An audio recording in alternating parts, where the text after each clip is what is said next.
Bom, boa noite, bem-vindos todas, todos, todes. Meu nome é Felipe, eu sou educador aqui do Instituto Moreira Salles, da Sede Paulista, e eu vou aproveitar para me audiodescrever. Eu sou um homem branco, de cabelos grisalhos, olhos castanhos, nariz largo, bigode ruivo e lábios largos. Eu estou vestindo uma camisa xadrez preta e branca.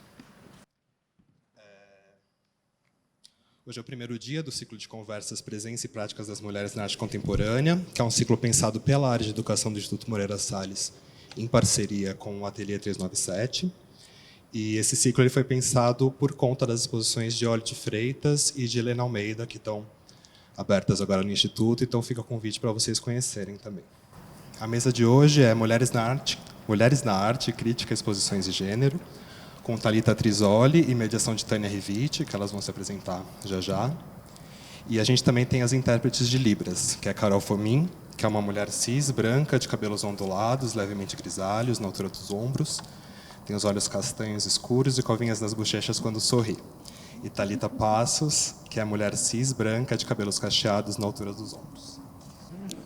Oi, boa noite, obrigada pela presença. Então, eu sou uma mulher... Não estou acostumada com isso, né? Mas uma mulher branca, cis, cabelos grisalhos. Acho que... uso óculos, estou com uma roupa preta e laranja. É suficiente, né? Então, boa noite, obrigada pelo convite. Eu acho que foi uma proposta, como o Felipe falou, uma proposta que a gente fez a partir dessas duas exposições, não é?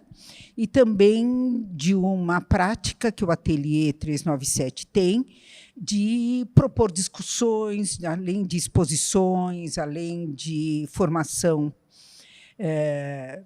de artistas em geral ou de profissionais na área de educação e de arte, né, de educação, mania. Também temos uma programação já há algum tempo ligada a ciclos de questões que nos interessam discutir. O Ateliê 397 é um espaço independente, ele está fazendo 20 anos exatamente neste ano, não é? Ele vai para a 5ª moradia, ele já passou por 4 moradias, não é? Está passando pela 4ª, e mesmo assim ele sobrevive, está com uma programação intensa. E quando eu penso nesses 2 anos que a gente está na Barra Funda, a programação que a gente fez, ufa, do 397, quem está aqui, muita gente, mas estou vendo o Caio ali, a Thaís aqui, a Jane também. Então, são pessoas que vão se apresentar e algumas pessoas que também fazem uns trabalhos sazonais com a gente. A Karina, por exemplo, que vai ser a mediadora da última mesa e que está trabalhando na exposição que abre no sábado que vem, que é Bora Lá, tá certo? Que é uma curadoria coletiva. Oi? 19. O outro sábado, né? Sábado que vem, não este, o outro. Obrigada. Então, nós temos exposições e a nossa gestão se caracteriza, atualmente mudou muito, não é? Assim, desde o início até agora, se caracteriza por termos quatro, não sei se são 4, mas curadores na gestão. Isso traz um interesse muito grande também na discussão, e nós temos apresentado discussões muito pensando nas questões que nos incomodam, ou que nos interessam, ou que nos desafiam, que é a palavra que eu uso, no momento, não é? E eu percebi que algumas questões que a gente tem levado em parcerias que a gente faz com o CPF-SESC, por exemplo, são questões que são colocadas aqui.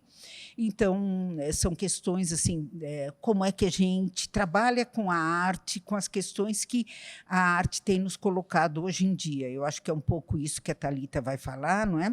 estava falando desses ciclos que a gente tem pensado, estava falando a Renata, por exemplo, quando se apresentou, não é, nos critérios que nós usamos quando participamos de júri ou quando nós participamos como curadoras de uma exposição, quais os critérios, o que é uma obra boa ou ruim. Essas questões estão cada vez mais difíceis da gente responder, pensando numa mudança de critério, que é um pouco o que a Thalita fala. Eu acho, já falando, né, uma tese, jogando a bola, é uma tese muito interessante. Eu reli um pouco dela agora para fazer essa mediação, e ela coloca algumas questões, ela estuda justamente essa década de 70 e coloca questões, por exemplo, que eu estava falando com ela, de cânone, que nos interessam muito. Eu acho que está disponível, né? Está online, disponível, então eu vou passar a bola para ela, mas eu acho que eu aprendi e espero que, se vocês também... no encontro, a gente vai ver muito do que ela tem a nos ensinar. É uma das pessoas que mais estuda a questão do feminismo, como é que as próprias teóricas estudam, mas é interessante que ela fala que o turning point é o Foucault. Então, ela parte do Foucault, mas vai para Pollock, para Griselda, ou não? Não, sim, é um pouco mais complexo do que isso, mas sim.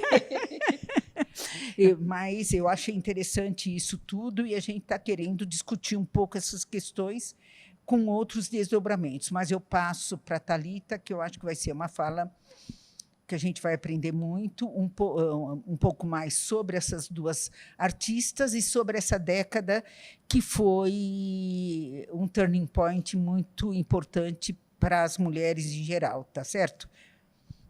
Para você. Bom, obrigada, Tânia. Está funcionando o microfone, tudo ok. A autodescrição, né, essa experiência. Bom, eu sou a Thalita Trizoli, eu sou uma mulher cis, branca, de cabelos loiros, que está preso, estou com um vestido azul, rosto oval, meia calça verde. Também conhecida como feminista treteira, adoro. E hoje, né, a convite da Tânia, que a gente já trabalhou algumas vezes juntas, eu fiz um apanhado, né, de algumas artistas mulheres, cis, que trabalham com essa questão do corpo no âmbito da performance, nesse recorte temporal dos anos 60 e 70. Né? Isso se dá justamente para conversar com as duas exposições que estão em cartaz aqui, da Helena Almeida e da Iole de Freitas. Digo de passagem que, finalmente, MS, vocês estão fazendo essas exposições, né? Porque assim, o MS ele tem um lugar de trabalhar muito com esse lugar da fotografia, da imagem, é uma coisa do perfil do próprio acervo, mas estava faltando essa presença feminina. Teve a Cláudia Andujar antigamente, mas você ter essas duas em simultâneo dá um peso diferente. Então, é muito bom ver esse investimento institucional nesse momento. Não é? Bom, uma peculiaridade dessas duas artistas não é que elas existem muitos pontos de convergência entre essas duas produções. Eu não sei se vocês aqui já conseguiram passar para ver as exposições, se vocês já foram ali, se perderam nos andares, que o prédio é uma experiência, você não sabe o que é o térreo, o que é quinto, sexto andar. Não é? A pessoa que não tem um bom GPS interno sofre, assim, é uma coisa, né? Mas essas duas exposições, elas convergem em diversos aspectos. Não é? São duas mulheres brancas, são cis, de língua latina, né? Porque Helena Almeida é portuguesa, mas português, né? Assim, língua de base latina, que produziram dentro de um contexto muito específico, que é um contexto de um regime ditatorial. Né? É claro que cada uma com a sua especificidade, né? Cada um com um background diferente, mas é muito interessante ver como que essas produções elas se cruzam. Então, quem não pôde ver as exposições, aconselho a descer as escadas, né? Porque estamos no último andar, então vai lá, né? Do chão não passa, e dá uma olhada nessas mostras. É muito pertinente também essas duas exposições, porque, primeiro, a Helena Almeida, para artistas mulheres ou pesquisadoras interessadas nessa questão do feminismo, da performance do corpo, ela é uma figura incontornável. Ela tem uma produção em que é muito deliciosa de você ver. São imagens que são muito instigantes, mas também são bastante agradáveis, né? É muito diferente de algumas que eu vou mostrar aqui, tá? Já estou dando alguns spoilers, por favor. Não fiquem com recalques na apresentação, ok? Mas são imagens que elas têm uma estrutura compositiva relativamente clássica, então elas são agradáveis ao olhar e que, para o caso dos sujeitos que se identificam com a feminilidade ou que exercem a feminilidade, não é? Ela oferece uma dimensão de investigação de si muito grande. Então, é muito comum a gente ver jovens artistas ou artistas interessadas nessa autoinvestigação, na questão do autorretrato, se sentirem muito envolvidos pela produção da Helena Almeida. E que tinha uma entrada relativamente baixa aqui no Brasil. Não é? Essa é a primeira grande retrospectiva dela. Depois apareceu em Bienal, algumas galerias, mas coisas muito pontuais. E Iole de Freitas, bom, Dona Iole, né? Acho que talvez vocês já conheçam, mas Iole precede, né, o nome. Ela é uma figura também incontornável para a arte de vanguarda no Brasil, uma vanguarda tardia, né, relativamente. E essa exposição dela, eu fiquei muito contente de ver o recorte que foi realizado pela Sônia, porque é uma produção que pouquíssimas pessoas conhecem da Iole, por milhares de motivos. Está gravando, não posso dizer, depois eu digo. Mas, grosso modo, a Iole ela sempre teve uma resistência muito grande de mostrar essa produção juvenil, porque ela é muito jovem, né? Assim, ela estava cheirando leite, e aí ela foi para a Itália, assim, pegou Antônio Dias, literalmente, foi ela que pegou Antônio Dias e levou, tá? Era essa a relação dos dois, ok? Antônio Dias ficou com uma dor de cotovelo tremenda quando eles terminaram, então uma dinâmica engraçada e muito fora da rota da nossa história da arte com casais. E aí ela vai para a Itália, não é? E ali ela começa a experimentar essa prática artística, porque a Iole ela é bailarina de formação. E essa é uma informação, e esse é um dado que durante muito tempo ficou meio que de escanteio no cotejamento, na fortuna crítica dela, porque ela conseguiu fazer um salto dessa primeira experimentação fotográfica, performática, que está presente na exposição, em direção ao tridimensional, para uma coisa mais escultórica, experimental, instalativa, que é como ela teve um reconhecimento do mercado, inclusive do circuito internacional. Mas é muito importante frisar esse aspecto dela ser bailarina, porque isso faz todo sentido quando a gente vê essas esculturas recentes, né? Esculturas que a gente vê na... Ai, meu Deus, desculpa. Como é que chama a exposição? Oi? Tem o Colapsar em Pé, mas eu estava pensando, na verdade, na Documenta de Cassel. É isso que eu estava lembrando. Na Alemanha, aquele monte de conexões que tenta, assim, na cabeça fazer e, de repente, surge, né? Que é o tipo de trabalho pelo qual ela é mais reconhecida. Né? E essas esculturas, elas fazem sentido quando a gente tem esse dado dela como ex-bailarina, porque não é só um investimento dela com relação ao espaço, mas é o desenho do corpo dela negativado no espaço, que ela materializa a partir desses materiais. Né? E aí esses dados são importantes, né, porque são exposições de caráter mais histórico, né, uma retrospectiva e outra com um recorte histórico muito específico, no caso da Iole, porque elas são muito representativas dos problemas, das linhas de forças que toda uma geração de artistas enfrentava durante os anos 60 e 70, e principalmente mulheres artistas. Né? Eu vou falar do cânone, calma, eu sei. Senão a gente puxa uma vírgula, porque é um imbróglio a questão do cânone. Não é? Mas o fato é que essas mulheres artistas, elas são referências para a gente pensar a questão da performance, da foto-performance, da vídeo-performance, e também de uma produção artística que coteja o universo da feminilidade como problema e como potência. Né? Fazendo o salto para o cânone, porque ela frisou muito isso, tipo, você vai falar do cânone, ok, tudo bem? Cânone vem de canon, que é regra. Né? E absolutamente todo o sistema de representação ele possui uma estrutura de regra, ele precisa disso para se organizar. O problema é que tudo aquilo que tem uma regra, que tem uma norma, ele trabalha pela lógica da exclusão e não da inclusão. O cânone ele trabalha com o argumento daquilo que é e daquilo que não é. Né?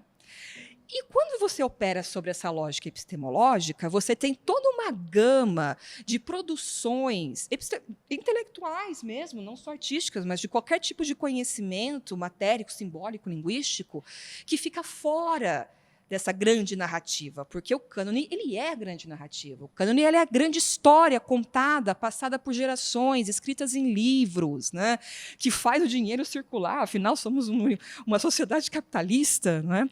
Então, o cânone ele tem essa função bastante ambígua, porque se por um lado ele ajuda a delimitar questões fundamentais da nossa cultura, por outro, ele também facilita o processo de exclusão pela sua própria lógica, pelo seu próprio core, sua própria estrutura. Não é?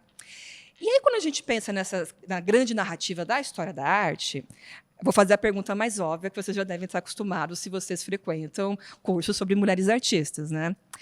As mulheres elas não estão nessa grande narrativa. Quando a gente pergunta quantas artistas mulheres vocês conhecem, se vier a Anitta e Tarsila é muito. Né? E não passa disso. Mas isso acontece não porque não houveram mulheres artistas, como a Linda Nochlin, que é uma referência incontornável para a questão da arte feminista. Né? Não é que elas não estavam trabalhando e existindo e produzindo e problematizando nos diferentes circuitos de arte. Mas a historiografia e a crítica de arte, predominantemente executada e estruturada por homens brancos, cis e europeus, ainda, não é? Eles simplesmente excluíam esses outros agentes, esses outros sujeitos, essas outras produções, por uma miríade de critérios, seja por um critério sexista, né, por uma questão cultural de acreditar que as mulheres elas não são capazes de uma produção intelectual, elas só são capazes de parir, experimenta eles parir, né, dilatar a vagina, expelir um melão. Estava falando isso numa aula hoje de manhã, fui corrigindo, inclusive, né, Letícia?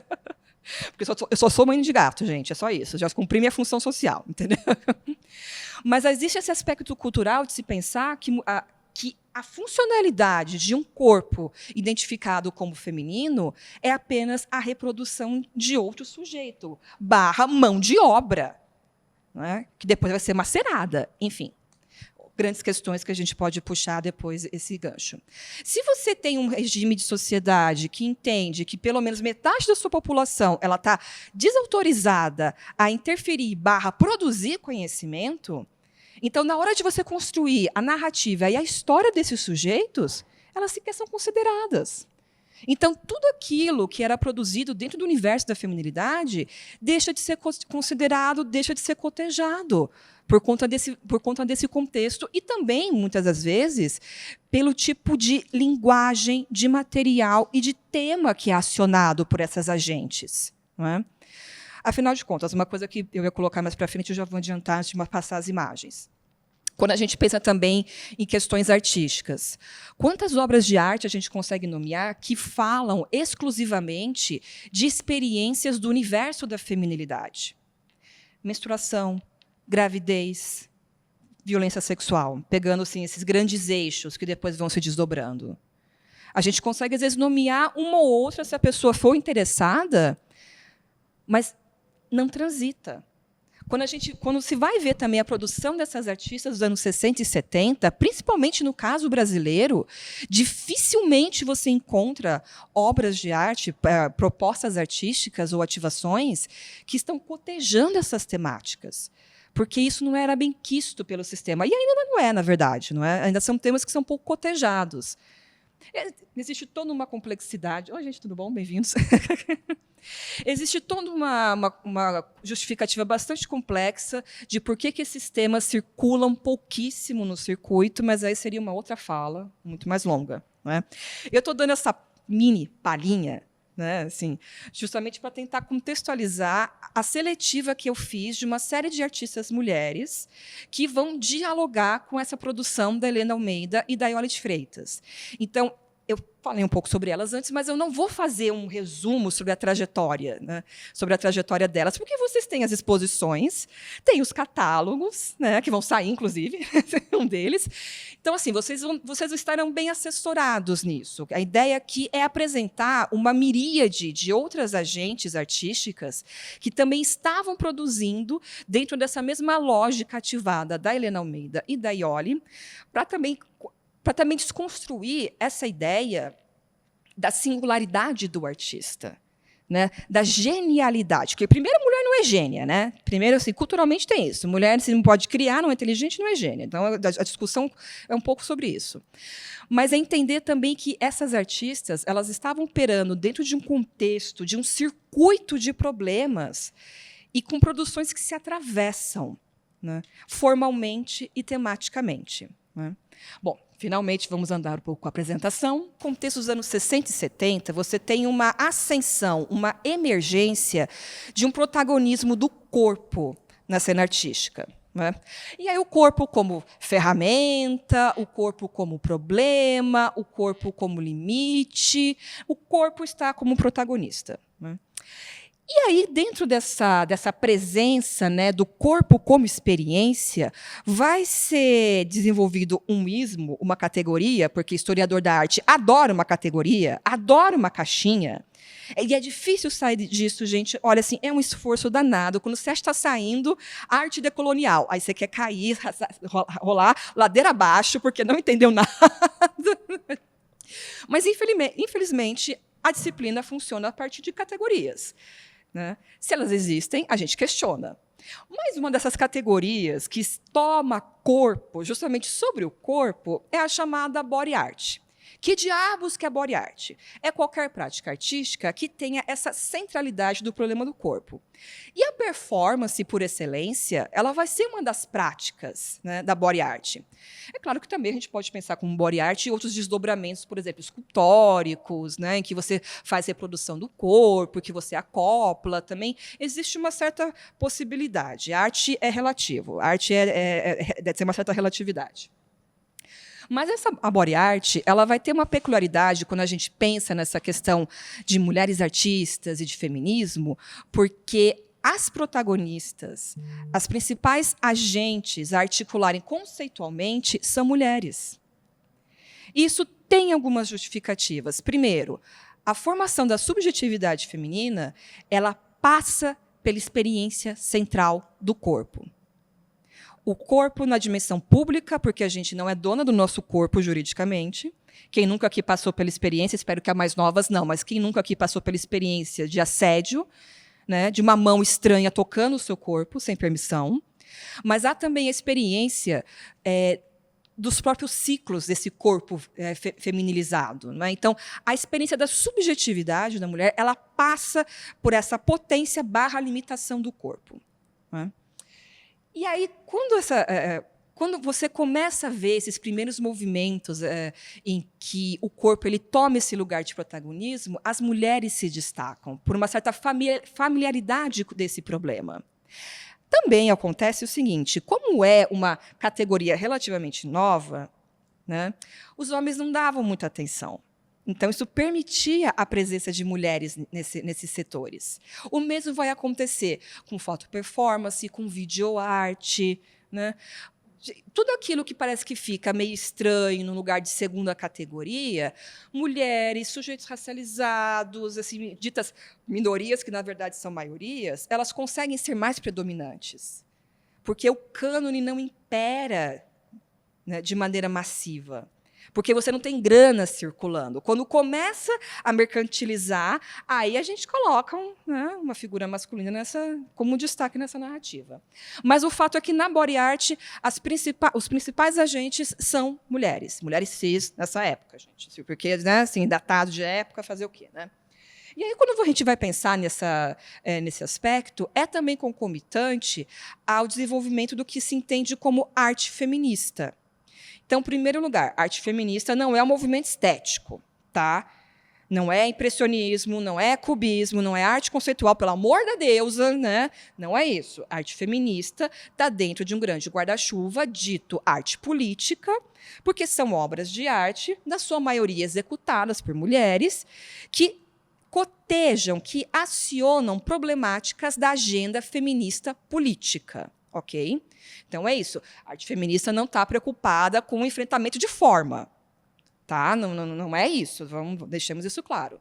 Também, se vocês tiverem dúvida, a gente passa depois, não tem problema. E aí, dentro desse contexto, é importante também a gente pensar uma diferença entre arte feminista e arte feminina. Porque a arte feminista, novamente, é aquela que está vinculada a problemas políticos. A arte feminina, não necessariamente, mas ela aciona e elabora elementos do universo da feminilidade. Então, são categorias que são importantes, que a gente tem em lugares distintos, porque muitas vezes essa nomenclatura acaba se confundindo. Um exemplo, para quem já viu a exposição da Iole. A produção toda da Iole não é nada feminina.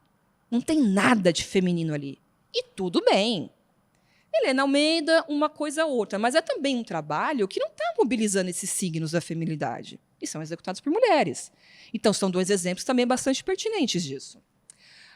Uma outra questão também, quando a gente vai pensar nesse aspecto da arte feminista, é que existe uma predominância desse binômio, né, assim, desse atrito entre o público e o privado. Então, aquilo que era determinado como público, que é do universo masculino, ele também começa a invadir o privado e vice-versa. E, por isso, a máxima que o pessoal é político. E isso fica muito claro também na produção, tanto da Helena Almeida quanto da Iole, porque existe uma espécie de movimento de troca entre aquilo que é do âmbito do privado, do interno, da subjetividade, mas também do espaço físico privado, da casa, do quarto, do ateliê, com aquilo que está externo, com aquilo que é coletivo, com aquilo que está fora, né? Principalmente nos trabalhos, gente, a Avenida Paulista é uma coisa, né?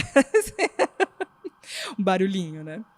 Mas principalmente os trabalhos em que fica mais evidente a preocupação dessas 2 artistas em realizar uma crítica ao regime de violência política que elas estavam inseridas, né?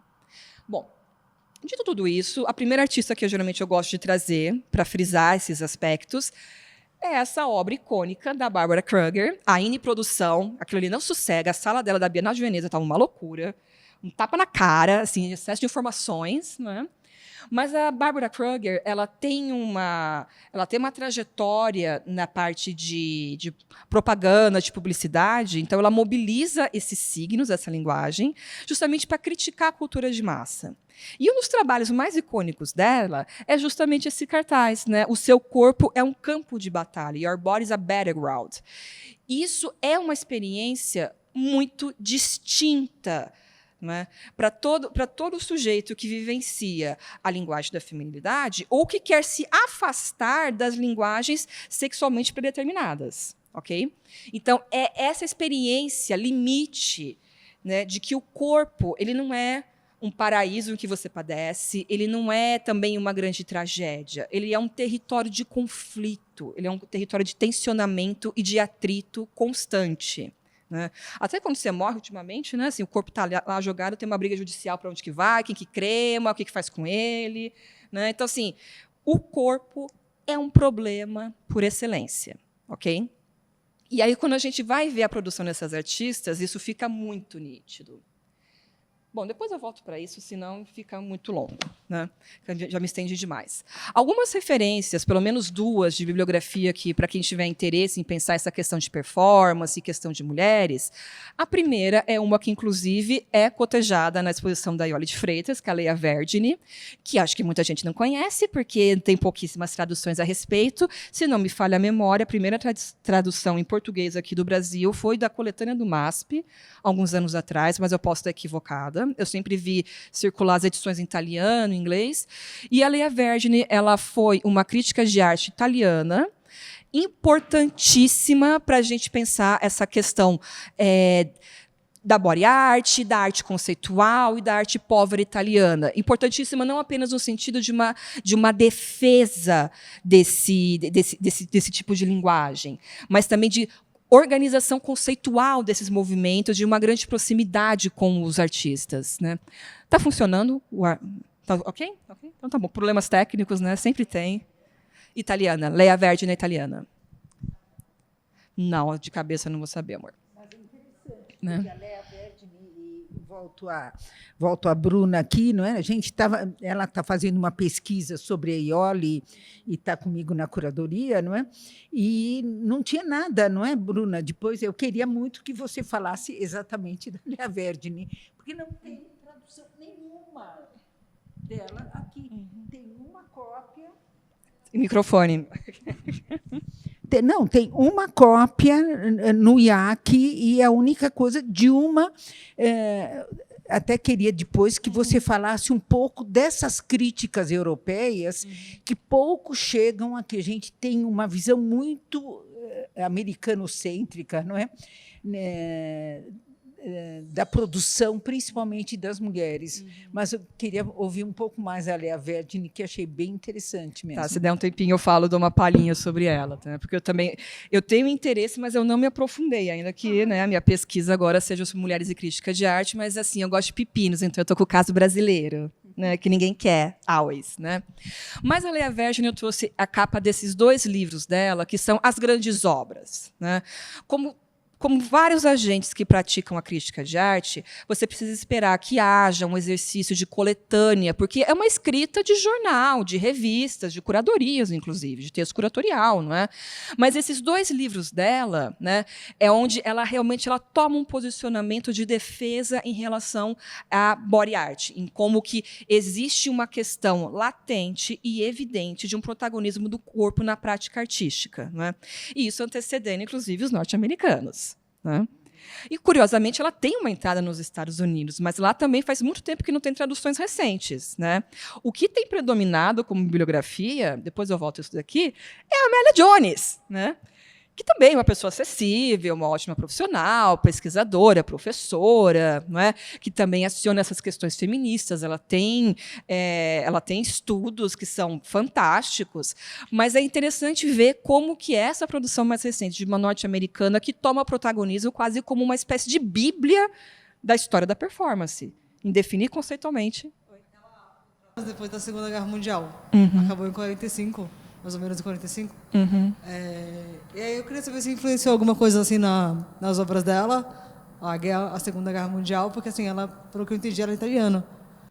Sim, ela é italiana. E assim, eu queria perguntar também, uma outra pergunta, em relação a estar em tempos sombrios, assim, no caso de pós-guerra, também tem a ver com ela ser silenciada?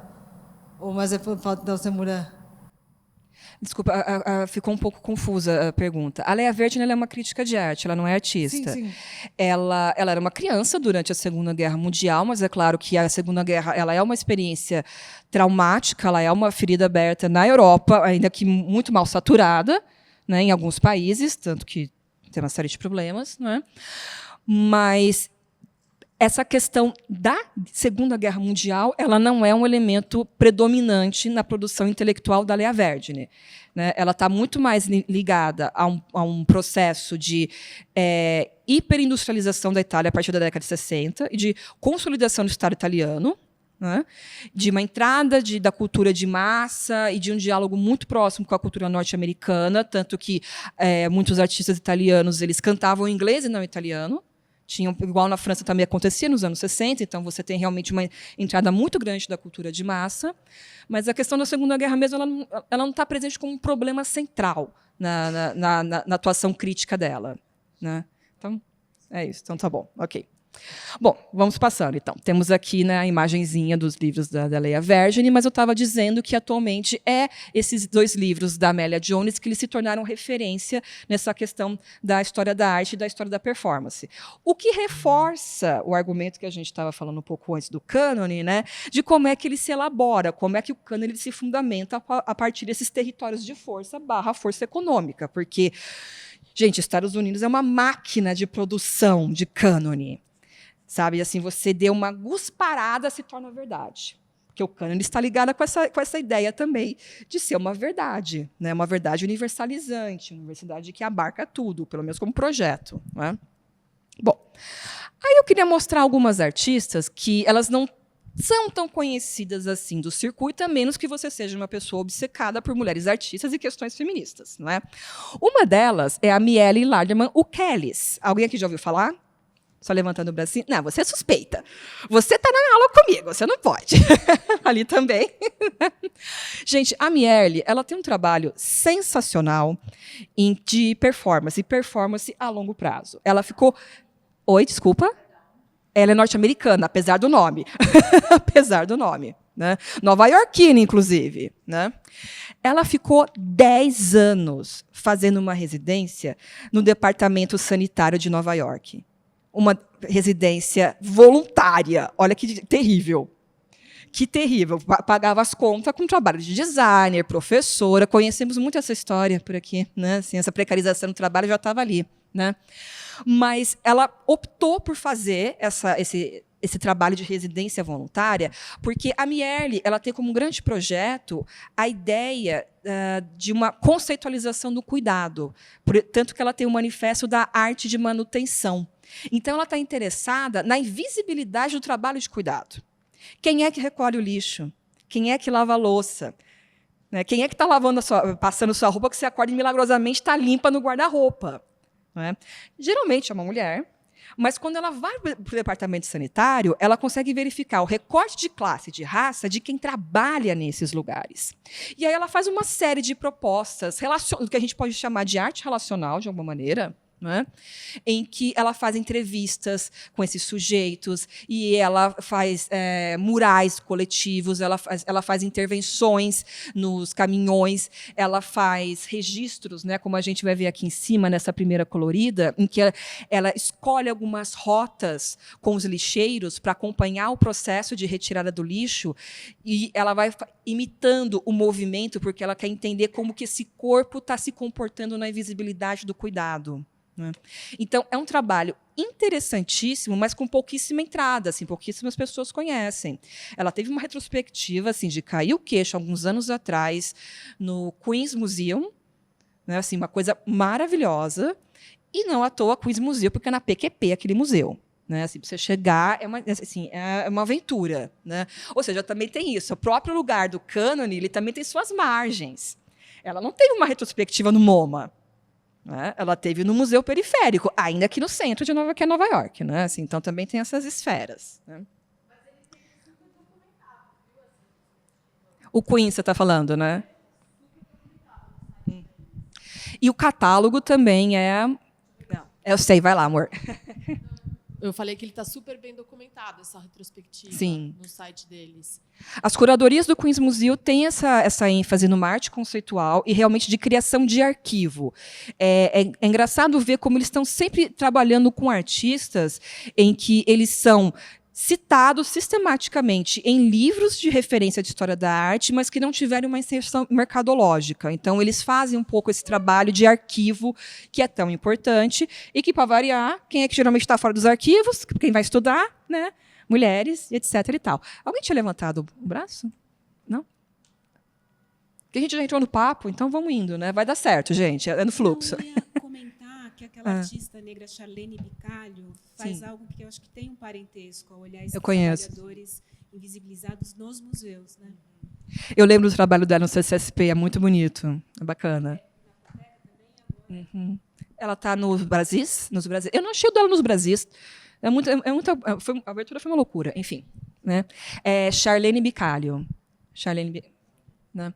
Bom, continuando. A incontornável Cindy Sherman. Gente, você vai falar de performance, de foto-performance, não tem como falar dessa criança, dessa criatura, né, que faz essa brincadeira, digamos assim, né, de assumir personagens, né, assim, ela se tranca no quarto, no ateliê dela, ela cria toda a indumentária, cenário, maquiagem e fica lá com o disparador, né, com o temporizador, né, então é muito interessante ver como que é realmente uma coisa de fotografia, mas que, acima de tudo, é de foto performance. Né? Ela não está preocupada em colocar esse corpo no mundo, ela está preocupada em discutir simulacros. E aí, simulacros da feminilidade, porque, gente, quando você não tem como você desacoplar esses marcadores sociais do sujeito que executa.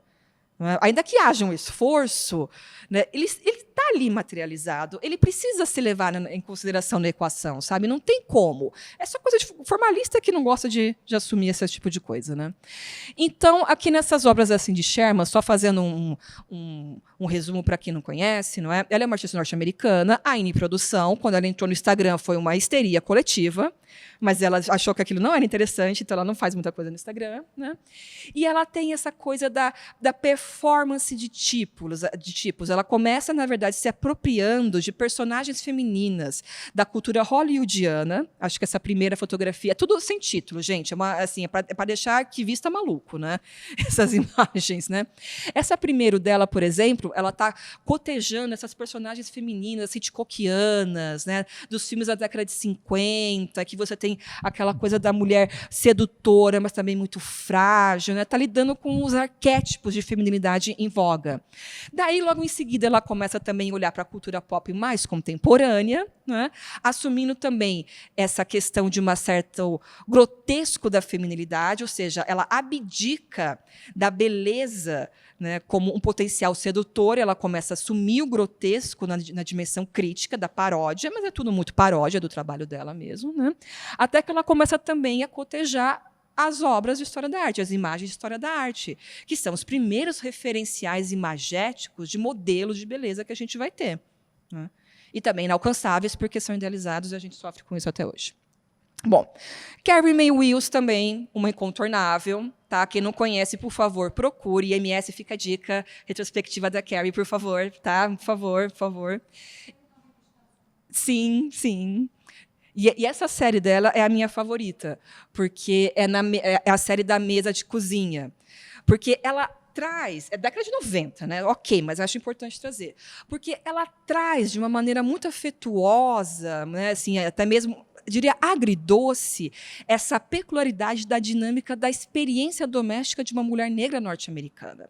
A gente tem que levar em consideração que esse marcador de raça ele vai ser um diferencial do tipo de experiência de subjetividade coletiva. Né?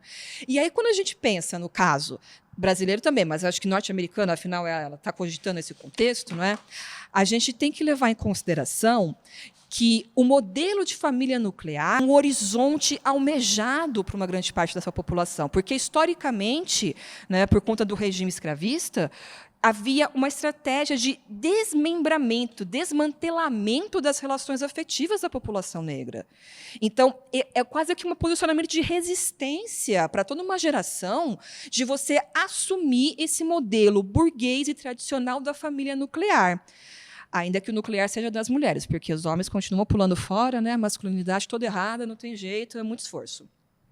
E essa série da mesa de cozinha, a gente vê, assim, é uma série muito longa, eu só trago essas imagens que elas são mais representativas, a gente vê esse momento do embelezamento, né, tratando da educação dos filhos, desse carinho geracional da mãe fazendo o cabelo com cafuné, e depois ela com a filha também se maquiando, ou seja, exaltando um outro modelo de beleza, que é algo que é tão importante. Né? E aí, depois, nessas últimas do canto, tem essa coisa da relação afetiva, de um certo distanciamento. E, particularmente, a minha favorita é essa aqui do canto. Não sei se dá para ver, porque está meio pixelizada, né? Porque, gente, a gente não sabe se ela está sendo chupada ou se ela está se masturbando. O fato é que ela é a protagonista do próprio desejo nessa fotografia. E isso é sensacional. Né? Mas é só a década de 90. Né? Fazer o quê? Uma hora chega. Né? Bom, eu trouxe essas duas apenas só para também fazer uma introdução, né, de que tipo de problema que vai ser acionado por essa geração de artistas dos anos 60 e 70. Né? Cindy Sherman e a Carrie Mae Wills, elas são artistas com uma produção mais recente, mas elas vêm de uma trajetória, digamos, de uma herança de outras produtoras. Né? E uma dessas produtoras é a Senga Nenguchi, que, inclusive, recentemente teve uma exposição, na verdade, uma retrospectiva que está circulando por várias instituições, né? Que teve aqui no MASP, que estava linda, mas o trabalho também ajuda pra caramba, porque é uma coisa, não é? E essa produção da Senga, ela é muito fantástica, porque, primeiro, a Senga tem uma formação de dançarina. Então, perceba a relação aí com a Iole. E as estratégias, as diferentes estratégias que essas artistas mobilizam. Né? Quer dizer, a Iole ela vai para o plástico, para o metal, né? A coisa do projeto, do desenho, uma lógica super arquitetônica. A Senga tem uma coisa mais afetuosa, mais calorosa, né? Porque ela pega esses tecidos de nylon de meia calça e ela tensiona, ela joga com peso. São trabalhos que são, por excelência, colaborativos, porque ela pensa nessa articulação das peças, mas são peças que precisam ser ativadas, né? Que elas precisam ter um movimento. É um pouco, fazendo uma aproximação com o nosso contexto, é como se fosse um pouco as propostas de uma Lygia Clark, por exemplo, no âmbito da psicanálise, não é? Da terapia psicanalítica. As obras elas só existem, elas só fazem sentido quando elas são utilizadas, quando elas são ativadas, quando elas adquirem vida a partir do corpo do outro, né? Do corpo do ativador. Não, essa não é. Não, desculpa, é a Senga e a Mary Hassinger, né, nas duas imagens, que é um registro de época esse. Né. E aí essas duas fotografias que eu trouxe, eu acho que elas são muito significativas dessa produção da Senga, justamente porque você vê que é uma obra instalativa, mas, acima de tudo, ela é performática. E essa predominância do corpo, né, de como que a própria elaboração da obra, né, da sua materialidade, ela funciona a partir da presença desse corpo. Daí também uma Anne Ressoltal, que eu falo com acento francês porque o meu alemão é vergonhoso, tá, gente? Então, assim, vai do jeito que vai, né? Mas ela é alemã, ok? Ela é uma artista que, digamos que ela é autodidata, mas eu detesto essa expressão, né? Assim, ela é uma artista que ela se conheceu o artista fazendo, digamos assim, não é? E ela tem essa produção que eu chamo de maneirista, que alguns artistas têm, que muito jovem descobre um problema, descobre uma estratégia, uma fórmula de execução e se atém a essa fórmula. E tudo bem, até aí não é um problema, porque muitos artistas fazem isso historicamente, essa exigência de novidade que o artista tem que ficar em cima de uma bola, com um prato na mão, porque o mercado quer novidade, também é muito cruel. Não é? Mas ela tem uma produção dita maneirista de si, porque ela faz uso dos autorretratos, mas também de recortes de revistas, em que ela vai fazendo esses rasgos e essas costuras de sobreposição, né, num claro exercício de investigação de si. E eu trago ela porque tem um diálogo muito grande com a proposição da própria Helena Almeida. É importante que vocês já tenham visto a exposição, ou pelo menos abram um celular para dar uma olhada quem não viu, tá? Porque vai fazer sentido porque que eu estou trazendo essas referências. Né? Ela continua produzindo, ela está no Instagram, ela é muito assídua do Instagram, ok? Então, se alguém tiver curiosidade, vai lá e segue a Negre, por favor. Bom, a Hannah Wilke, né, que, para quem já investigou a arte norte-americana performática, ela é também um nome muito recorrente, mas eu trago essas duas imagens que circulam menos da produção dela. Né? A Hannah Wilke, ela começa a trabalhar com performance nos 60 e 70, e ela é um caso muito peculiar, porque ela é uma mulher muito bonita. Ela é uma mulher de beleza padrão. Né? E aí, justamente, ela começa a ser atacada, né, criticada pelas colegas mulheres, olha o fogo amigo, né, o machismo inserido, sendo acusada de usar essa dimensão da beleza, porque são performances com o corpo nu, né, como uma tática de sedução.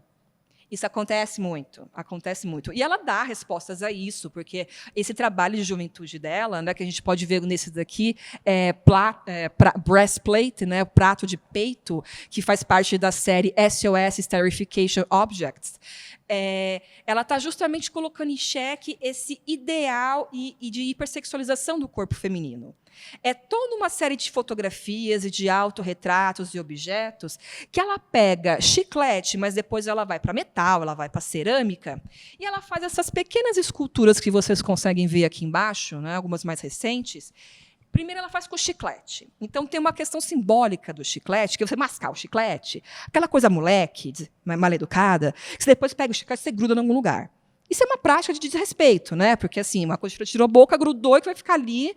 Né? Eu já vi isso em quadro. Né? Foi o pânico do museu, porque alguém fez isso no quadro, sem vidro. Socorro, não façam isso. Tá?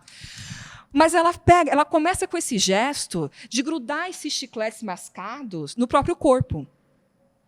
Então, existe uma dimensão aí erótica, né, da boca, essa boca de indiretamente tocando esse corpo feminino, o corpo dela, que é um corpo bonito. Ela era muito bonita quando jovem, realmente.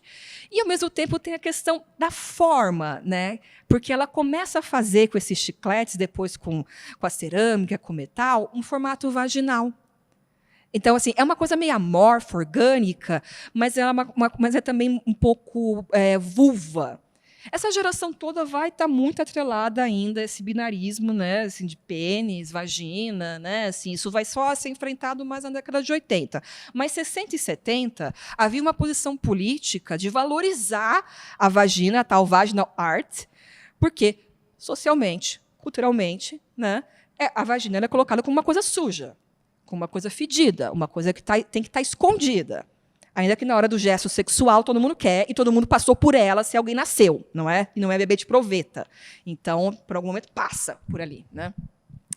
Esses trabalhos de juventude dela, ele vai abrir flanco para uma outra produção que é bastante pesada, porque ela vai ter um câncer de seio muito forte. Muito forte. E aí ela começa a realizar essa série performática, que é série Intravênus, em que ela vai registrando esse processo do tratamento com câncer e da própria degradação que esse corpo vai sofrendo. Porque, gente, não sei se vocês já passaram, alguém do próximo passou a experiência, mas quimioterapia é uma coisa horrorosa, isso detona, né? É para matar mesmo a célula, né? Assim, você atira para tudo quanto é lado querendo acertar o câncer, né?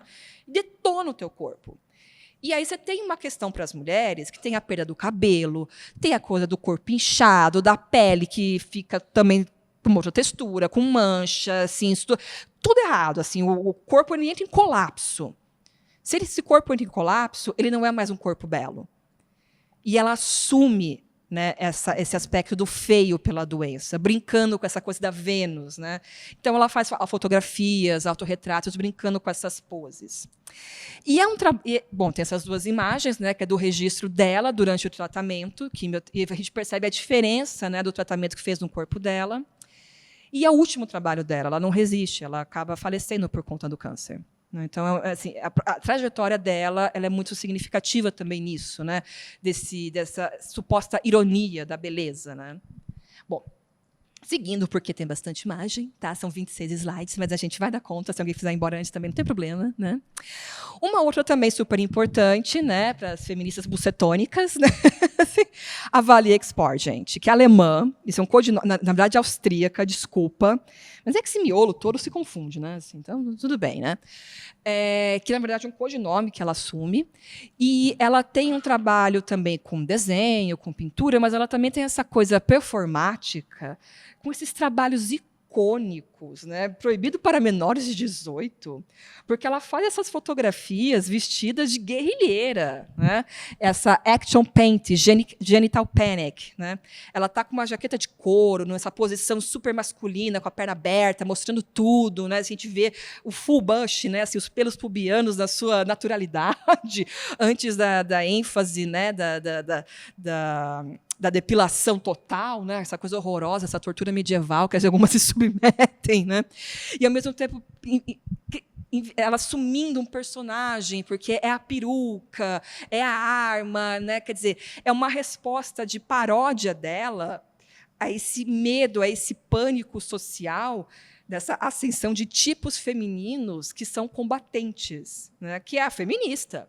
Qual que é o estereótipo da feminista? É mal amada, é feia, é mal comida. Quer dizer, você tem uma série de codinomes que são jogados aí, a galera do Red Pill, dos incels da vida que retomam. Não é? Assim, existem vários pronomes, vários adjetivos, na verdade. E ela brinca com esses elementos. E um outro trabalho dela também, que é bastante interessante, é esse Group e Cinema de Toque, Touch Cinema, né? Ela também, meio como personagem, ela coloca uma peruca, e ela transita por várias capitais europeias com essa caixa branca no busto superior, que tem buracos. E ela convida as pessoas a manipularem o seio dela, pessoas aleatórias, tipo, mexe aqui, né? E o trabalho é isso, e é o registro. Então, você tem um certo desconcerto, né? Nessa foto. Eu gosto bastante desse registro, porque você vê a cara de safado do cara apertando ali, né? E ela desvia o olhar. Tem alguns que ela enfrenta, tem outros que ela desvia. Isso depende muito da dinâmica que ela estabelece com esse sujeito que é convidado a passar esse limite de acesso do corpo dela, né? Mas esses são os trabalhos mais conhecidos da Vali, mas os meus favoritos dela são esses menos conhecidos, que se chama Attached To, em que ela toma o corpo dela como medida do espaço. Ela vai no centro de Viena, né, e ela faz essas fotografias em que ela está numa quina de escada, que ela está encostada num prédio público, sempre em lugares muito icônicos, né? Porque a ideia é mostrar como que se dá esse esforço de ajuste do corpo humano / feminino no espaço urbano. E um espaço urbano que, nesse momento, ele está atravessado por conflitos políticos, né? A gente está falando da Guerra Fria. Né? Então, assim, Viena, Berlim, o bicho está pegando naquela região. Não é? Só que é um trabalho que circula pouco dela, mas que é interessantíssimo. Né? Essas intervenções também lineares que ela faz. Né? Oi? Ela que pintou na fotografia a linha em vermelha. E é um outro trabalho que faz um diálogo muito grande com a Helena Almeida. Novamente, quem não viu vai ter que descer depois, lição de casa, ver a exposição. Tá? Se não, abre o celular e olha o site do MS com as fotos, ok?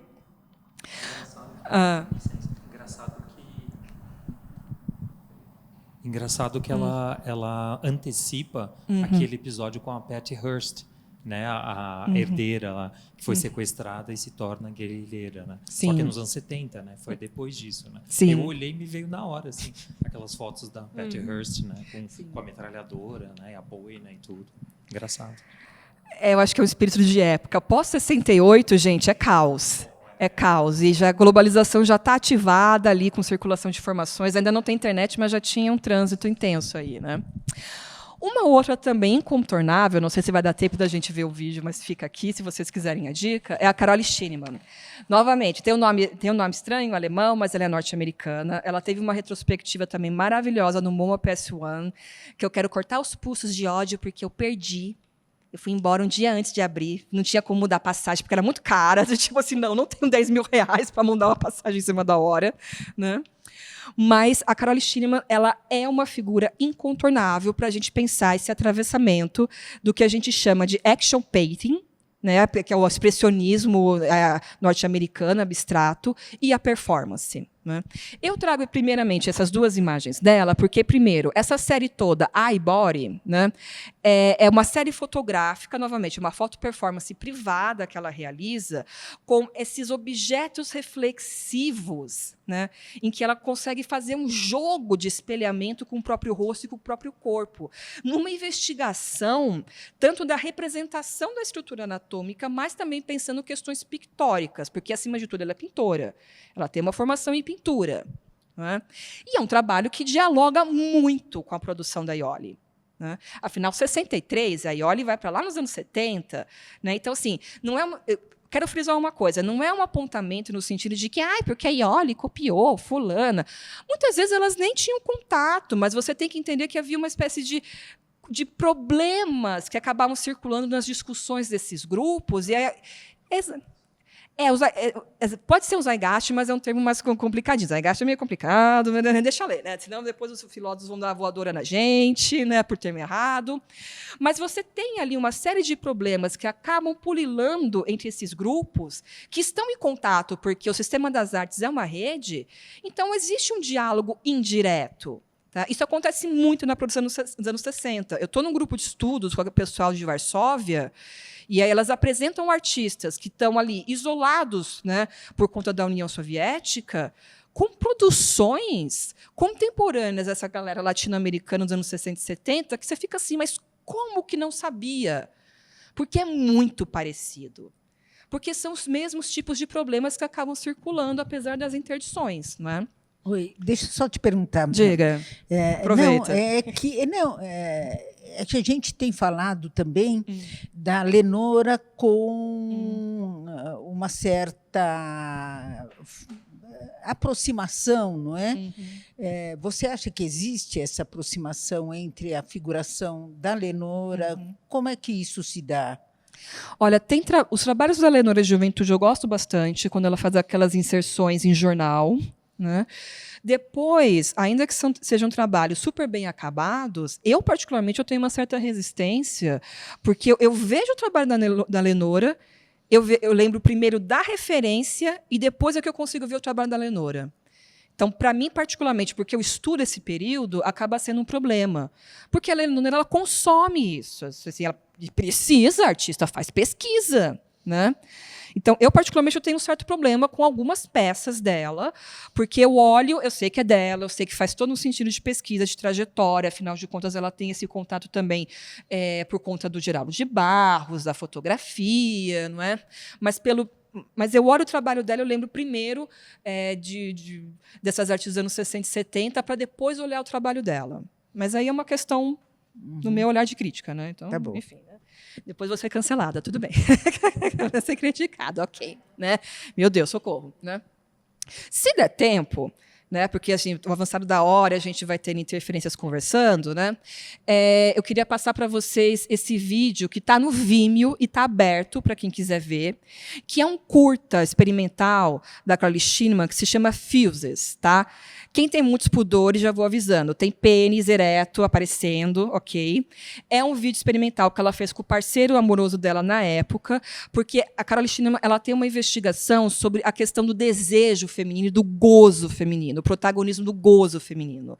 Então, ela realiza essa porn art, digamos assim, mas extremamente conceitual e muito pictórica, muito pictórica. É um tremendo exemplo que dialoga com os vídeos da Iole de como que essas experimentações de videoarte elas têm uma organização, acima de tudo, de cores, né, pictórica, do que gráfica, que isso é possível. E também tem outras questões, né? Quer dizer, você tem um protagonismo da gata dela, a Kitty, né? Assim, que gateiros entendem, né? Essa obsessão dos gatos, que também está presente no vídeo. Se der tempo, passamos, se não, fica a dica. Procurem Fuse da Carly Shinneman no Vimeo, aberto. Oi? Entre uma interpretação muito feminista, que a gente tem, muito contemporânea, mas como a própria artista se entende, se ela se entende dentro do movimento feminista ou não. Acho que aqui na América Latina a gente tem uma série de discussões sobre isso, né? Artistas que não se veem nesse movimento feminista porque é uma coisa muito norte-americana e tem uma discussão muito grande do imperialismo e da ditadura, enfim. Não, bom, ótimo tópico, eu ia falar isso mais no final, mas isso acontece principalmente no caso da Iole. Né? A Iole ela é notória em negar publicamente qualquer leitura e aproximação feminista do trabalho dela, ainda que Lucy Lippert, Lea Verdine e todo um conjunto de críticas mulheres vão ver, evidentemente, nesse trabalho de juventude, uma questão da mulher. Mas tudo bem se a artista ela não se identifica com isso. Isso não é uma obrigatoriedade, sabe? Assim, não vamos fazer esse feminismo fascista, né? Assim, que você tem que fazer isso, esse, aquilo, senão você perde a carteirinha de feminista. Calma, né? A gente tem que considerar, principalmente porque são artistas com recorte de época muito grande. Né? É muito diferente de você pegar uma produção de uma artista jovem, ou a jovem não, em atuação, digamos assim, porque a juventude também é uma categoria bastante, né, complicada, assim, né? E que está claramente trabalhando com essas questões e que sequer estuda, e que sequer coteja. Às vezes ela estuda, também não se identifica, mas existe essa premissa. Você fez o trabalho de arte, está no mundo, as pessoas leem e se relacionam com ele como bem entenderem. Lide com isso na terapia. Simplesmente. Ok? Ok?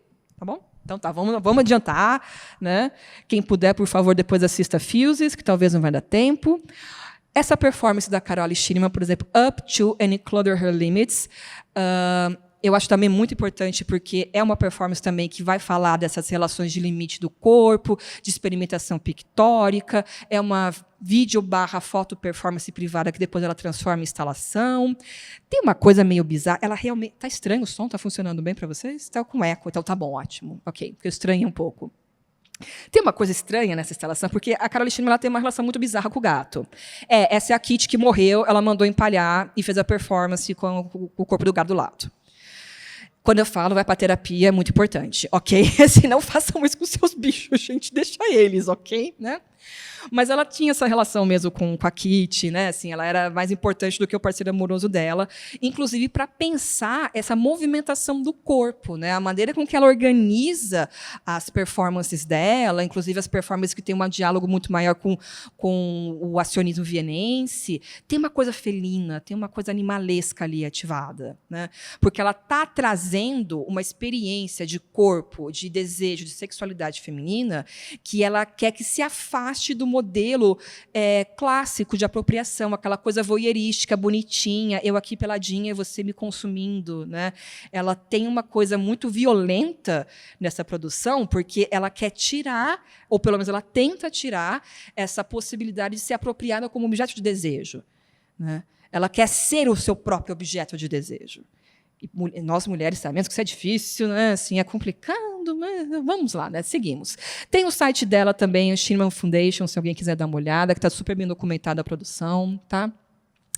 E aí, pensando nesse cotejamento, né? Assim, essa dimensão violência da performance do corpo, não tem como não...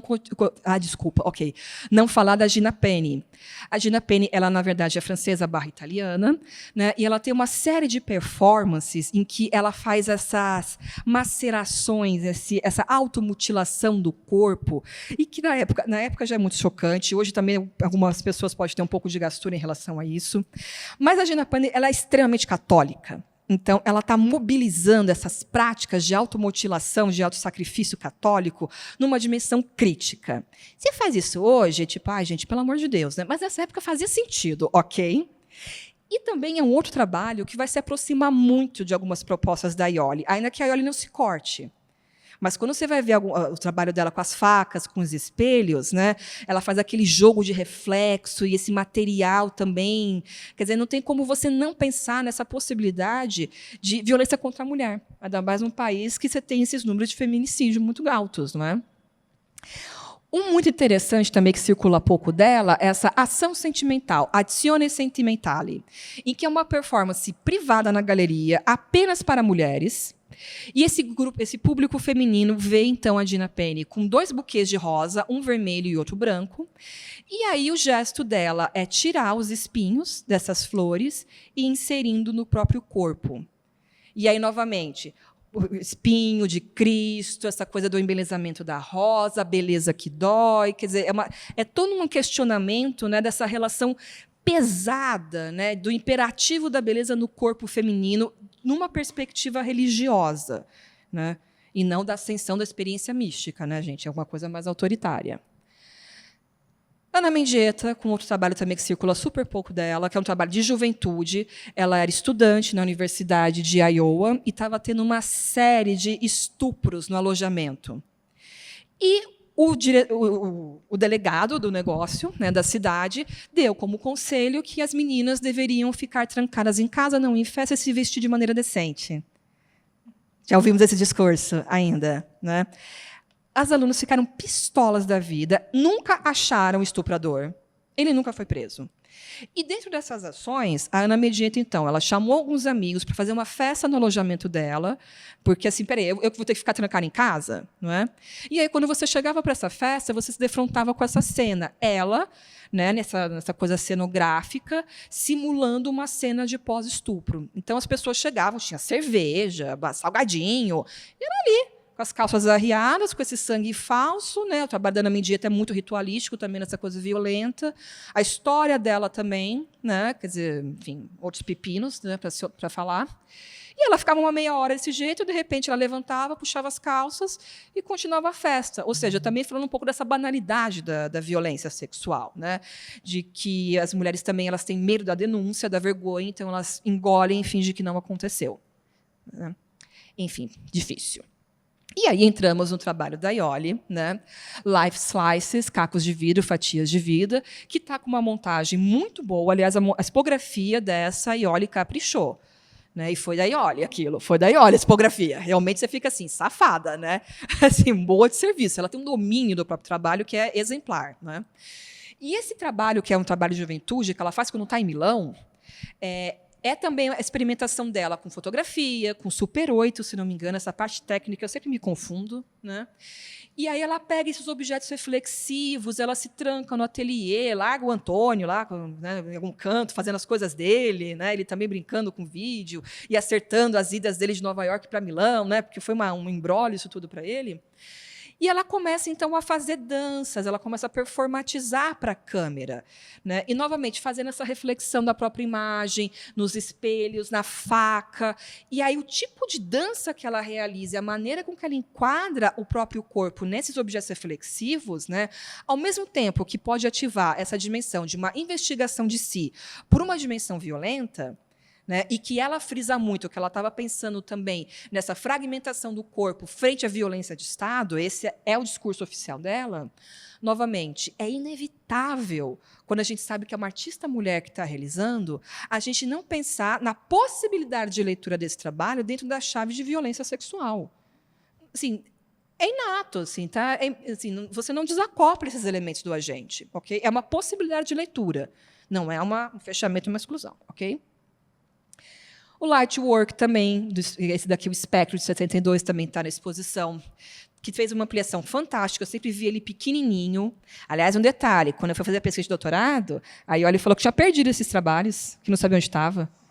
Queria matar ela. A galerista também não sabia. Aí começou a dar um up dessa coisa de artistas mulheres, né, Radical Woman, né, assim, Bienal de Veneza. Aí, de repente, ela achou os negativos. Ainda bem que achou, mas você fica assim, porra, e olha, podia ter mostrado antes, né?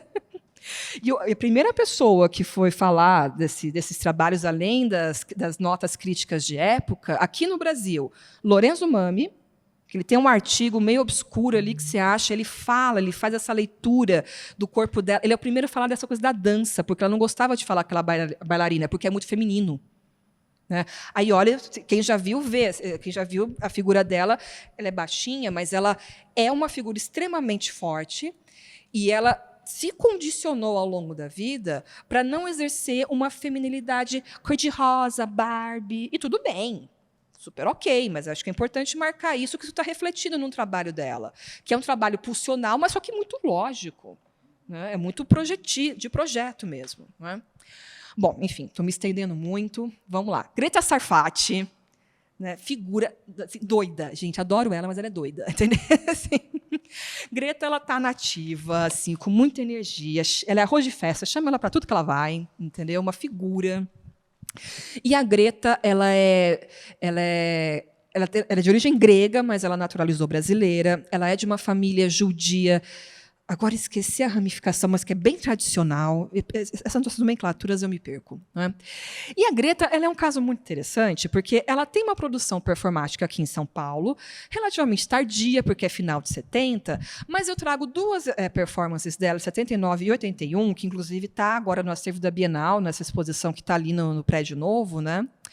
Porque são duas performances que falam dessa questão da violência contra a mulher, violências, acima de tudo, simbólicas, mas também institucionais, e de qual estratégia, né, que dentro desse contexto brasileiro ela utilizou. Porque, mesmo nos trabalhos da Iole, que você tem uma impressão de violência, eles não são explícitos, como das norte-americanas e europeias.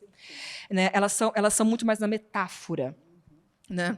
Tem outras questões também aí, né? Porque elas também estavam procurando uma inserção profissional, e a nossa crítica de arte até hoje tem problema com trabalhos muito explícitos. Fala que é panfletário, como se isso fosse um problema. Ok, seguimos. Né? Esse trabalho da Greta, Evocative Recollections, ela fez isso no primeiro festival de performance no Centro Pompidou, na inauguração do Bendito 79. Ela estava no Teatro de Arena, ali no subterrâneo. Ela colocou um colchão de casal com essa redoma, agora esqueci o nome. É tipo um mosqueteiro de renda, né? Ela tem uma coisa com a renda branca, que vem com a coisa da família judia. Dossel, isso, obrigado, o dossel. Exatamente. E aí tem esse dossel de renda, com umas almofadinhas brancas bordadas, e ela é jovem, né, assim, bonitona, gatona, aquele cabelo grande, cacheado de bruxa, assim, né? Agora ela perdeu um pouquinho para destino de todo mundo, acontece, né? Mas ela tinha essa coisa da cabeleira, da mulher louca, bruxa judia, né? E ela entra nua nesse espaço, e tem um gato, novamente o gato. né? Assim, e aí ela começa a simular uma relação amorosa / sexual com esse gato, né? Com o público ali. Então, assim, ela vai, ela abraça, né? Assim, e fica alguns minutos, né, simulando essa relação. Detalhe, o gato ela não conhecia, primeiro erro. O gato também não era treinado, o gato não estava acostumado com o público. O gato pirou, queria fugir. Urrava, feito o demônio saindo das profundezas da terra. Quem tem gato sabe quando isso acontece. Assim, sai correndo, porque realmente é o capiroto que baixou. O gato arranhou ela inteira. Ela saiu de lá direto para o hospital. Aí depois ela refez a performance, ela estava com colã. Porque, né, ok, a violência do desejo, a violência do ato sexual. Mas essa performance eu também trago pelo seguinte: a Greta ela era casada na alta sociedade aqui de São Paulo. Relações com família Safra. Casamento arranjado, gente com muita, muita grana. Ela tinha um acordo, né? Que, assim, ok, a gente se casou, te dou os filhos, mas cada um segue a tua vida. Né? Ela mesma fala, o meu marido não saía dos puteiros da Augusta. Ela começou a arrumar os namoradinhos, virou artista, enfim. Né? Mas tinha aquela coisa, não torne isso público, porque tem que manter as aparências. Greta vai parar no hospital em Paris. Sai nota na coluna social aqui em São Paulo, socialite vai no museu e acaba em hospital. Ela voltou para o Brasil, o marido tinha trocado a fechadura, com o papel de disquete na frente, ela perdeu a guarda dos filhos. Ela ficou 20 anos sem ver os filhos.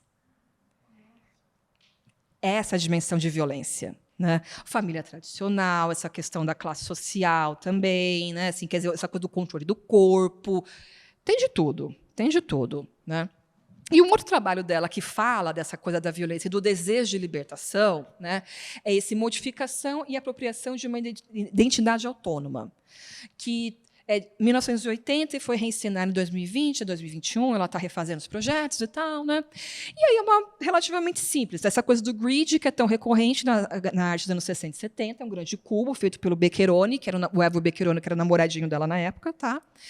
E aí ela, com colã, porque depois que deu ruim ela não aparece mais pelada, traumas, entendo, né? Ela faz essa performance que ela já realizou na Pinacoteca, né? Assim, em que ela vai atravessando esse cubo que tem essas faixas de papel. É um gesto muito simples, que hoje seria, inclusive, lido como clichê, mas que, na época, fazia sentido, que é o desejo de libertação. Né? E ela está com o colã vermelho, e ela faz todo um gesto cenográfico. Né? Recentemente, foi a Val Souza que... Foi a Val Souza? Agora não lembro. Que refez, foi a Val, né? Que refez na Pinacoteca. Isso mesmo. Porque ela já é uma senhorinha, então é muito legal também ela trazer outras figuras para acionarem isso. Né? Seguindo, né? Helena Almeida, finalmente, gente. Eu sei que, como tem os papos no meio, né, assim, a coisa enrola um pouco. Esses dois trabalhos da Helena Almeida eu acho muito paradigmáticos de toda a mostra, porque eles falam justamente dessa estratégia da Helena Almeida de cotejar a tradição da história da arte, principalmente a tradição da pintura, que está dentro do cânone. Entendeu? Está no cânone, tá? E como que ela vai brincando com essas outras mídias, e ela vai falando desse desejo de tomada e de pertencimento a esse universo artístico, ao mesmo tempo que ela fala desse apagamento, né, de interdição da subjetividade feminina. É claro que também está nesse contexto, né, da ditadura, meu Deus, deu branco, portuguesa, né, e que isso reflete o franquismo, né, franquismo? Salazarismo, gente, obrigada. Ok. Né? Passando vergonha, tudo bem, está gravando. Erro, depois edita, tá bom? Tudo bem. Mas que fala desse contexto de interdição e de violência. Né? Então, você tem várias camadas, né, nesse trabalho da Helena Almeida que a gente pode também se aproximar do mesmo modo que o trabalho da Ioli. O trabalho da Ioli também tem uma dimensão da experiência da violência estatal, da violência política, mas também da violência de gênero. Né? O interessante é isso, que o trabalho tem várias camadas. Né? Bom, aqui, seguindo, né, uma outra também que eu acho que é interessante fazer um cotejamento é a Márcia X, principalmente com esse trabalho dela, que é dos terços, desenhos dos terços, que deu um bafafá, gente. Né? Porque assim, essa coisa do catolicismo, né? Assim, você tem que considerar os territórios. No Brasil, durante a ditadura militar, você teve uma vertente da Igreja Católica que foi super libertária, que todo mundo morreu assim, foi assassinado, uma coisa super sanguinária, mas você tem uma vertente conservadora, então ocupa esses dois lugares, né? Essa coisa da religião. A religião também é um cânone, afinal de contas. Né? E esse trabalho da Márcia X, ele é muito interessante porque, gente, 2000, ela está fazendo uma coisinha assim, desenhando pênis com terço. Nossa, o mundo caiu, o apocalipse vai emergir. Né? Isso foi suficiente já no contexto do Rio, que você tinha uma ascensão pentecostal conservadora, ultradireitista, que censurou e mandou fechar e tirou o trabalho. Foi um escândalo. Né? E até hoje, se bobear, né, assim, piscou, acontece novamente.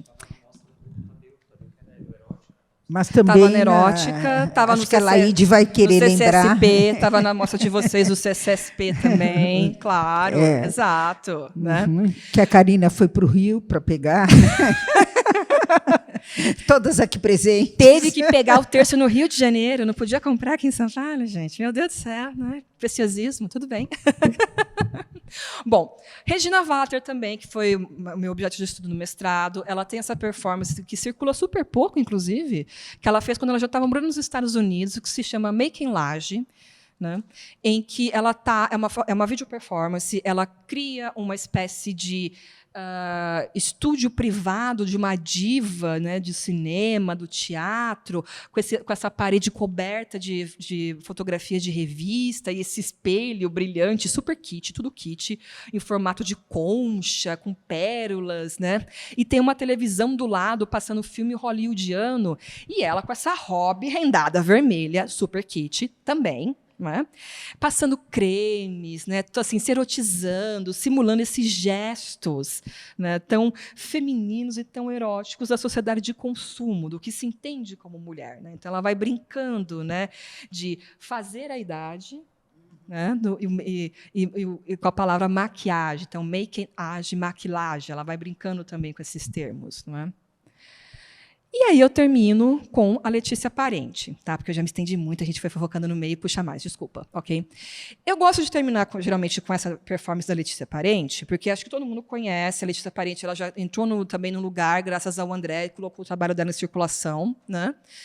Mas essa performance dela, que se chama Tarefa 1, ela tem um dado muito interessante. Faz parte daqueles exercícios da Letícia Parente com a turminha Anabela Geiger, com o Porta-PEC, que foram as primeiras experimentações em videoarte aqui no Brasil, sobre o jugo da ditadura, assim, todo mundo desesperado, né? Porque Porta-PEC e mimeógrafo, por exemplo, você tinha um controle de estado de produção / entrada desses itens aqui no Brasil, com medo que se gerasse propaganda comunista. Então, nas escolas, quando tinha mimeógrafo, você tinha um livro de controle para pegar aquele trambolho de ferro, né, para você refazer as imagens. Né? O Xerox, quando entrou aqui, também foi um auê, né? Assim, essa coisa do controle da reprodução. Conseguiram o Porta-PEC, que era uma câmera gigante, né, assim, uma coisa realmente muito exercício para segurar, e eles fizeram algumas experimentações. A Letícia Parente, ela começa a fazer uma série de video performances dentro da casa dela no Rio de Janeiro. Né? Ela tem também toda uma pesquisa sobre casa e deslocamento geográfico super interessante. Né? E aí, nessa em específica, ela está nesse quarto com fundo branco de armário e ela pede, né, para a faxineira dela executar a ação. Então, ela veste um macacão branco e ela deita nessa tábua de passar de madeira e pede para a menina passar. Então, assim, no primeiro momento, as primeiras leituras sobre esse trabalho era o quê? Essa coisa da adequação do corpo da mulher aos moldes, né, assim, aos modelos, né, assim, essa questão dos ajustes, da submissão. Aí tem outros dados. Né? Daí que é bom você rever os cânones das categorias. Começaram a se perguntar por que outra mulher negra é que está executando a ação. E uma faxineira que até hoje a gente não sabe o nome. A gente não sabe o nome da mulher que trabalhava para ela e que executou essa ação, que está no vídeo. E que não mostra o rosto. A gente consegue ver um pedaço do rosto da Letícia quando ela está deitando. Dessa mulher, a gente só vê o tronco dela e os braços executando a ação. Então, é um trabalho que, indiretamente, ele traz esse índice dessa invisibilidade e daquilo que você pode considerar como feminino, socialmente aceito. Porque a gente não sabe sequer o nome dessa mulher. E é ela que executa a ação. Então, esse último trabalho que eu trago da Letícia, que é de 83, ele traz uma especificidade do contexto brasileiro, né, que é essa questão de que você tem uma presença do movimento feminista a partir dos anos final dos 60, começo dos 70, mas que ele é predominantemente branco de classe média. Né? E olhe lá, e olhe lá. E por que algumas mulheres elas conseguiam fazer essa libertação? Porque elas faziam uso do trabalho braçal de outras mulheres, e mulheres racializadas e pobres. Né? Então, assim, você pode ir lá queimar o sutiã, bancar a bonitona gostosa, mas tem alguém limpando a tua latrina, e você não limpa a sua própria latrina. E não tem nada mais educativo do que você limpar a sua própria latrina. E aqui no Brasil a gente não tem esse hábito, né? Que é muito complicado. A gente tem uma dificuldade tremenda de fazer recorte de raça e de classe ainda, apesar das discussões recentes. E aí eu encerro por aqui. Deixa eu só fazer uma pergunta. Ela até está um pouco deslocada, mas você fala, eu acho, você cita, vê se eu estou errada, né? Muito de mãos e mãos não, cabeça e pés nas duas artistas. Você não fala das duas, mas é uma coincidência, talvez. Você está falando da tese. Da tese, que você, ela fala muito do rosto como um índice de subjetividade, uma subjetividade que precisa ser, sei lá, mais explorada, né? E dos pés. E se vocês forem à exposição, hoje eu estava com isso na cabeça, tem muito as pernas e pés nas duas exposições. É interessante, da Helena, por exemplo, ela começa na cabeça, mas termina nos pés, e aquela naquele pezinho muito de uma sensualidade, mas o que você fala, só para terminar indicando mais essa e abrir questão. O flanco para perguntas também. Tá bom. Tá bom. Não, porque é o seguinte, a gente acabou pulando. Eu tenho uma tese de doutorado que está disponível, gratuita, no banco de tese da USP, o PDF. É um calhamaço, mas está ali para quem quiser procurar e ver só figurinhas, porque tem muita figurinha, tá? E aí eu divido a tese, né, por questões que eu percebo que estão prementes, que estão presentes na produção de artistas mulheres brasileiras nos anos 60 e 70.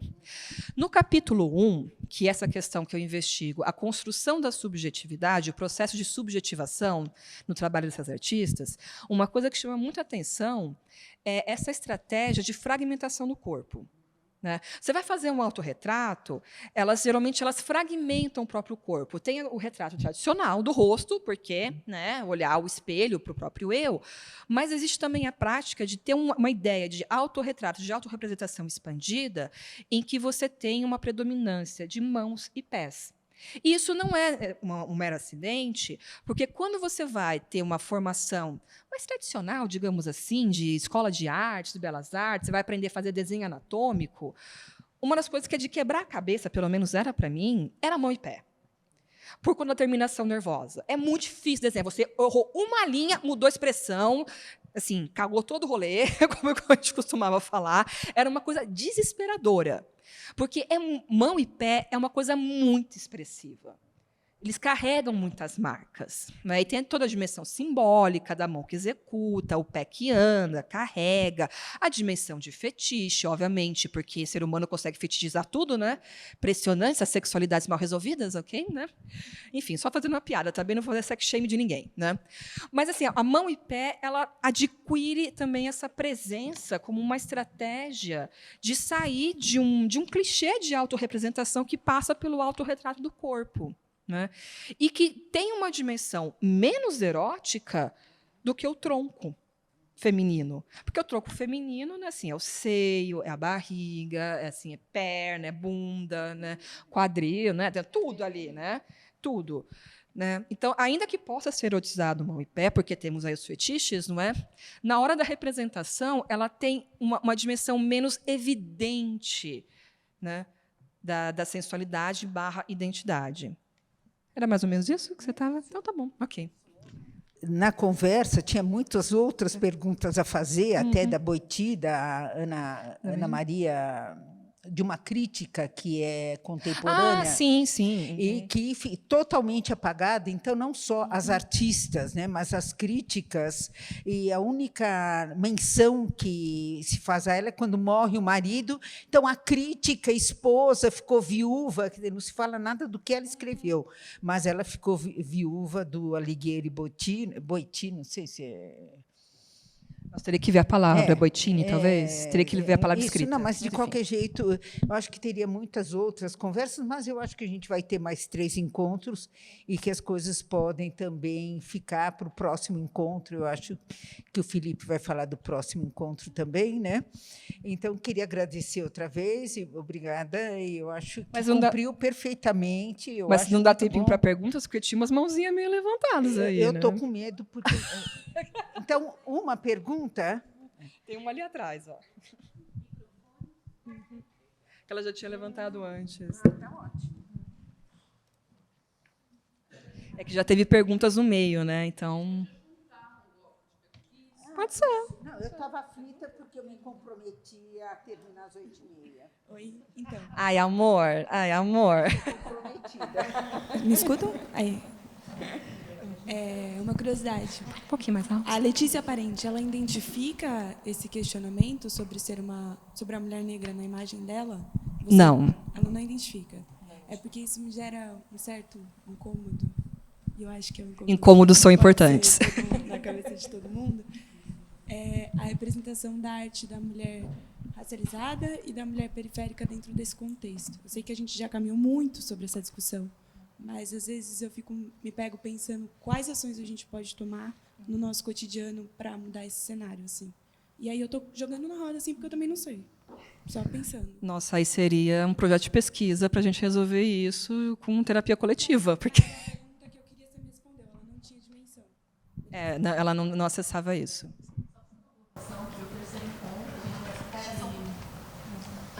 É só uma colocação, que no terceiro encontro a gente vai discutir justamente esses temas com a Cristiane Alves Avelar. Ela pesquisa a Maria Lídia Magliani, que é uma artista negra que produz na década de 70 também, então daqui a 2 semanas a gente pode falar mais disso.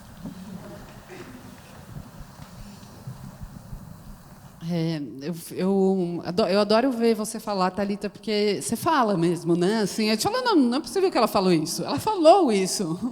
Por isso, feminista treteira. Né? É um índice de liberdade muito grande, assim, né? E eu fico pensando desse lado mais da crítica, né, que a gente está. Quando você vai analisar as artistas, entra a coisa do pessoal é político. Você usa a sua experiência pessoal nos seus textos? Porque é uma coisa que eu tenho começado a querer fazer. A gente tem alguns antecedentes, né? Assim, acho que a grande crítica de arte que faz isso é a Catherine Millet, né? Que expõe as aventuras sexuais e um pouco mistura isso e tal. Né? Não é uma coisa nova, mas que ainda tem algum pudor, por exemplo, né, de fazer isso. E fico curiosa de saber se isso entra também na tua reflexão, né, do meio, as tuas memórias, a tua sexualidade, os teus afetos. Bom, eles não se desacoplam, né? Acho que depende também do público. Quer dizer, se às vezes me chamam para escrever um texto de catálogo, eu fico pensando, o que me interessa eu ficar falando meu trauma de infância nesse momento se eu tenho que falar da artista? Não é? Assim, tem uma questão de dosagem também. Né? Mas existem momentos que eu acho que é extremamente pertinente você colocar esse referencial. Porque quando a gente vai fazer esses estudos historiográficos, né, por exemplo, a gente fala muito das artistas. No pós-doc, eu estou estudando as mulheres e crítica de arte. Quando você vai ver a biografia, isso interfere diretamente nas escolhas de enfrentamento estético e defesa. Por que fulana de tal foi escrever sobre tal artista? Né, tem uma relação afetiva ali de amizade, porque os círculos funcionam dessa maneira, mas ela também passa por uma experiência, ela vem de uma trajetória que não autoriza, mas que inclina ela a dialogar com certos problemas. Né?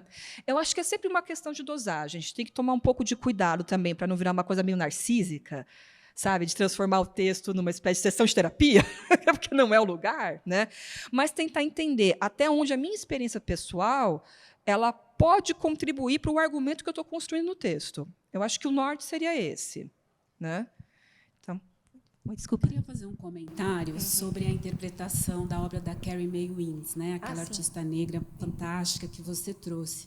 Eu fico pensando se não está marcado na sensibilidade brasileira essa ideia da ausência da família negra, algo que viria talvez só no século XX, né? Como você colocou. Eu tenho a impressão que talvez não seja assim, que talvez seja uma obra que vai combater aquelas versões estáticas de feminino negro, que é a meme, né, para os americanos, que vai ser a mulher da luxúria, que vai ser, enfim, e que ela se mostra ali, mesmo dentro de um espaço restrito, como sendo muitas mulheres, né, como a vida afetiva sendo possível, e os relacionamentos, e vários significados que estão encerrados dentro dessa vivência, que é a vivência negra, né? Se a gente pega na Senzala uma Flor, que é um livro que vai falar justamente da constituição de famílias, mesmo durante o período de escravidão, então a gente vai perceber que isso talvez seja uma construção também, que a família negra esteja aí desde sempre.